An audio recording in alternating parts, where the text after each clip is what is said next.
RJD protest कर रही है, जेडीयू साथ है। ये मंडल कमीशन को पूर्णतः जो बीपी मंडल का एक सपना था कि जमीनी हकीकत में जो समाज के अंतिम पायदान के लोग हैं उसे मुख्यधारा में लाने की जो उनकी सोच थी उसे जरूर लागू करना चाहिए। शुरुआती दौर में लालू प्रसाद जी की अहम भूमिका रही मंडल आयोग को लागू करवाने में। आज के डेट में उनके लिए बस ये एक टूल है, पॉलिटिकल टूल बन के रह गया। और मुख्यमंत्री नीतीश कुमार जी ने समय दर समय ये मांग की है कि जाति की स्थिति स्पष्ट होनी चाहिए। आज के डेट में अगर बीजेपी साथ नहीं है तो वो एक्सप्लेन वो करेंगे कि क्या वजह है। आप लोगों ने अंतिम फैसला क्या बीजेपी के ऊपर छोड़ा है? अब अंतिम फैसला तो निश्चित रूप से बीजेपी लेगी।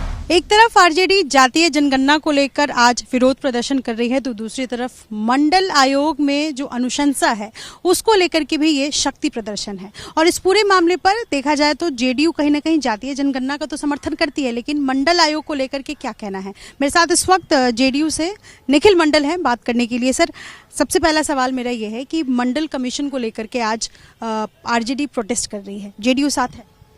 देखिए 1990 में और आज का तारीख 7 अगस्त, आज के दिन ही रिकमेंडेशन को बीपी सिंह जी द्वारा लागू किया गया था। निश्चित रूप से जो आप अगर मंडल आयोग के जो आप पन्ने को पलटिएगा, जो आयोग के पृष्ठ हैं उसमें बहुत सारे अलग अलग रिकमेंडेशन हैं, लेकिन जो रिकमेंडेशन हुए कुछ हो करके बाकी अभी भी वो किताब में ही पड़े हुए हैं। तो निश्चित रूप से हमारी भी मांग है कि ये मंडल कमीशन को पूर्णतः जो बीपी मंडल का एक सपना था कि जमीनी हकीकत में जो समाज के अंतिम पायदान के लोग हैं उसे मुख्यधारा में लाने की जो उनकी सोच थी उसे जरूर लागू करना चाहिए। और जहां तक राजद की बात है, मैं स्पष्ट रूप से कह सकता हूं कि 1990 के दौर में, शुरुआती दौर में लालू प्रसाद जी की अहम भूमिका रही मंडल आयोग को लागू करवाने में। लेकिन कहीं ना कहीं उसके 2-3 साल बाद आप देखेंगे कि मंडल आयोग को कहीं ना कहीं प्रोपेगेंडा बना करके वो सामाजिक न्याय के आड़ में पारिवारिक न्याय तक ही सीमित रह गए। आज के डेट में उनके लिए बस ये एक टूल है, पॉलिटिकल टूल बन के रह गया है और समय दर समय वो यूज करते रहते हैं। सवाल जातीय जनगणना को लेकर है सर। जातीय जनगणना एक ऐसा मुद्दा है, एक ऐसा सब्जेक्ट है जिसपे जेडीयू भी इसकी मांग कर रही है और आरजेडी भी मांग कर रही है, दोनों साथ है। लेकिन बीजेपी जो है वो इसके पक्ष में नहीं है। इस पर क्या आपकी प्रतिक्रिया? देखिए, राइट फ्रॉम 1990 मुख्यमंत्री नीतीश कुमार जी ने समय दर समय ये मांग की है कि जाति की स्थिति स्पष्ट होनी चाहिए कि किस व्यक्ति की, किस जाति की कितनी क्षमता है या कितना पॉपुलेशन आज की डेट में है। निश्चित रूप से आज की डेट में इधर की बात की जाए तो 2019 और 2020 सर्वदलीय बैठक भी हुई। 2019 में फिर जाके 20 में भी विधान परिषद से प्रस्ताव पारित हुआ, विधानसभा से प्रस्ताव पारित हुआ और तमाम जो दल थे वो साथ दिए। आज की डेट में अगर उस प्रस्ताव में शामिल दल में से कोई भी दल अगर इतर जाता है, उस पर कुछ और वो कहते हैं, तो निश्चित रूप से उन्हें एक्सप्लेन करना होगा। जातीय जनगणना में बीजेपी और जेडीयू साथ? निश्चित रूप से जो विधान परिषद में जो प्रस्ताव पारित हुआ, जो विधानसभा में प्रस्ताव पारित हुआ, सर्वदलीय बैठक में जो प्रस्ताव पारित हुआ, उसमें बीजेपी भी साथ थी।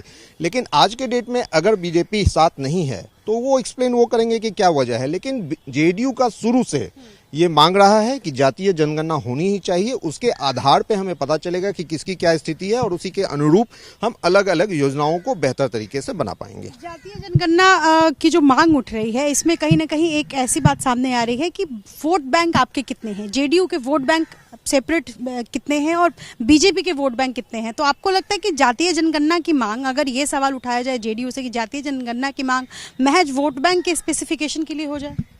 नहीं, देखिए, मैंने क्या बोला कि मुख्यमंत्री नीतीश कुमार जी की बात भी मैंने बोला कि 1990 से ये बातें आ रही है कि 1931 लास्ट था जिसके आधार पे बहुत सी चीज़ें, आज मंडल कमीशन की बात हम कर रहे हैं, 1931 ही के आधार पे वो भी मंडल कमीशन रिकमेंड हुआ था। तो आज 90 साल हो गए। 90 साल के बाद किसकी क्या स्थिति है अगर हम जानेंगे तो बेहतर तरीके से अलग अलग सरकार जो योजनाएं बनाते हैं तो आपको अगर पता रहेगा कि स्थिति उनकी क्या है, उन्हें फायदा हुआ है कि नहीं, अगर वो पीछे रह गए हैं तो उन्हें मुख्यधारा में लाने की जो तमाम परियोजना बन सकती है तो वो एक्यूरेट डाटा के तहत ही बन सकती है। तो इसमें स्पष्ट है कि वो होना ही चाहिए। और एक चीज क्लियर होना चाहिए कि इसमें किसी कास्ट की बात नहीं है, इसमें सारे कास्ट, भारत में जितने कास्ट हैं उसकी गिनती की बात है, कि इसमें ओबीसी या पर्टिकुलर कास्ट की बात नहीं है। तो मुझे लगता है सभी को साथ देकर के इसे लागू करना ही चाहिए। अगर आप लोगों ने अंतिम फैसला क्या बीजेपी के ऊपर छोड़ा है, अगर बीजेपी नहीं सुनती है तो? देखिए, हमारे लोकसभा सांसद, आपके राज्यसभा सांसद, हमारे जो राष्ट्रीय अध्यक्ष ललन सिंह जी हैं, उनके नेतृत्व में अमित शाह जी से मिले भी।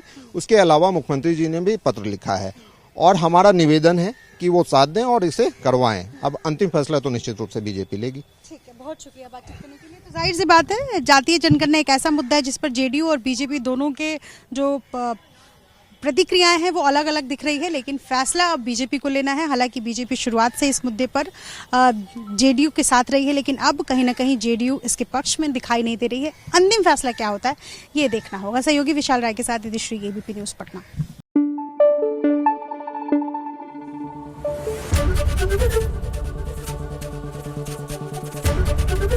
एबीपी न्यूज आपको रखे आगे।